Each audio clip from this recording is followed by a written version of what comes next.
Hi, ako nga pala si RJ Bataculin. 10 years ng empleyado sa isang private company. Ako ay tubong Palawan at si misis ko naman is tubong Siargao.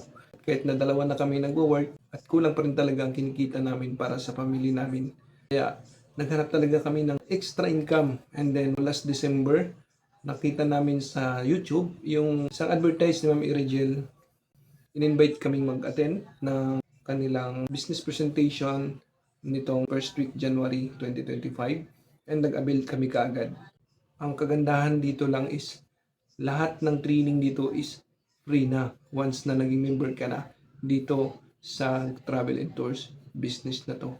After a week or second week, nagkaroon agad ako ng income almost 9K sa pagbubook ng mga ticket nitong last January. Ang napakaganda ng potential ng business na ito. Kaya thank you so much sa Global Pinoy Travel and Tours sa opportunity at napakagandang offer para sa mga tulad naming empleyado na magkaroon ng sariling business or travel agencies sa murang halaga lang. And payo ko lang sa lahat ng mga empleyado na kumikita pa sa ngayon, kailangan maging wise kayo sa pagpili ng mga business.